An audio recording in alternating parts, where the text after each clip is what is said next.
Dialog kita kembali lanjutkan dan kita ke Pak M. Kodari terlebih dahulu. Pak M. Kodari, tadi ada menyatakan bahwa ini aspek hukum juga perlu ditinjau begitu dari sistem hukum sistem pemilu yang ada saat ini, dan juga pendidikan politik juga ternyata kita mendapatkan pelajaran penting dari pemilihan umum yang sekarang. Nah, kira-kira ke depannya strategi apa yang paling efektif untuk seorang caleg ketika dia ingin lolos ke DPR begitu? Kampanye apa yang paling efektif menurut Anda? Dengan sistem yang pertama ya, kalau saya yang ditanya ya, kalau orang mau maju pemilu, sebisa mungkin dia memilih partai yang yang besar.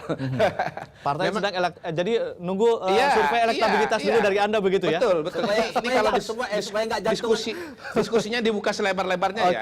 Supaya nggak jantungan dua kali bilang. Benar. Jadi memang ini agak rumit karena orang masuk partai itu kan biasanya berkaitan dengan panggilan dan jaringan. Tapi memang ada partai yang lagi naik daun, ya nggak kerja pun jadi. Kayak Demokrat 2009, temannya Pak Sutan tuh banyak.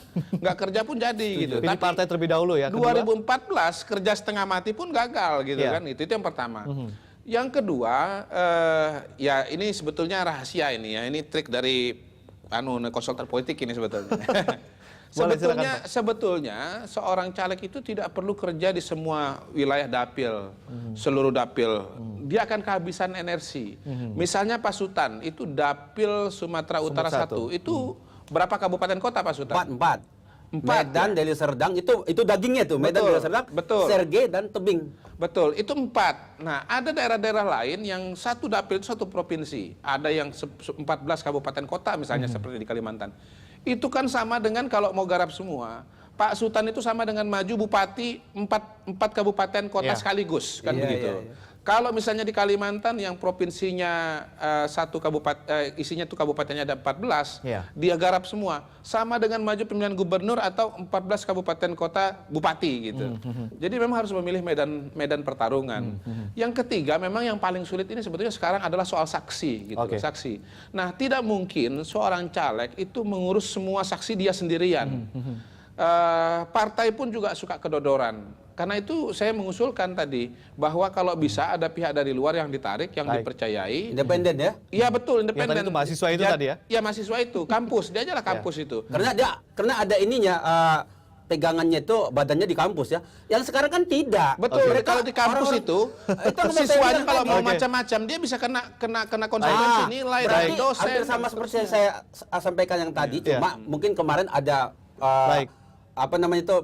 yang nggak baik lah ketika pegawai negeri jadi saksi di sana kan, itu benar. Tapi kalau dari kampus saya kira lebih bagus. Dan masih idealis lah orangnya. Selain yang ketiga ada lagi mungkin Pak Kodari? Ya untuk yang mana? Untuk yang strategi yang kemudian. Ya sebetulnya begini. Pertama memilih kendaraan yang tepat. Yang kedua program pemenangannya itu fokus ya. Kemudian yang ketiga itu sebetulnya ujungnya adalah menjaga suara. Baik. Jadi proses pemenangan itu secara garis besar 2. Pertama, identifikasi suara, memetakan situasi dan kondisi lapangan. Yang kedua itu intervensi suara, artinya menggarap suara di lapangan. Yang ketiga itu tidak boleh ketinggalan, yaitu menjaga suara. Nah, sekarang ini saya lihat menjaga suara ini yang semuanya itu paling repot dan saling tuding akhirnya gitu loh. Baik Pak Kudori, kalau sendirian harus ditarik pihak lain yang bisa dilibatkan dalam proses ini. Baik Pak Kudori, ini harapan Anda ke depannya seperti apa nih Pak Sultan? Saya sih terus terang aja saya katakan ini kemarin ini pemilu kita ini pemilu yang aman dan diakui oleh dunia dan bagus. Cuma ada ekses-ekses di dalam ini yang harus kita mulai minimize. Seperti tadi yang saya katakan, tingkat KPU Bawaslu sampai ke bawah ini benar-benar harus ada pegangannya satu badan atau apa namanya yang independen. Jangan ngambil orang-orang yang hanya katakanlah sementara. Jadi 5 tahun sekali sementara, orang tuh cawe-cawe sementara langsung hilang, yang rugikan kita. Langkah yang akan diambil ke depannya apa nih Pak Sultan?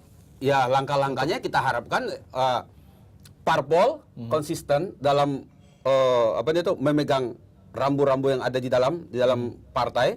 Setiap muncul orang-orang yang berperilaku kurang, itu harus dikasih sanksi.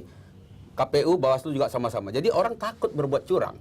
Jadi kalau sudah orang takut berbuat curang, pengawas pun nggak gitu terlalu tegang melihatnya kan, karena semua sama-sama menjaga. Kalau ini kita lakukan, insya Allah proses yang bersih, jujur dan adil akan melahirkan pemimpin yang jujur dan adil. Berkualitas begitu ya. Dan berkualitas. Baik Kan Pak itu kita Sultan. harapkan. Baik Pak Sultan, waktunya terbatas. Terima kasih telah hadir di studio kami, telah memberikan informasi begitu, dan juga terima kasih Pak M. Kodari telah memberikan analisa Anda. Dan pemirsa, demikianlah Prime Time Talk, dan kita akan kembali di serangkaian Prime Time setelah jeda yang satu ini.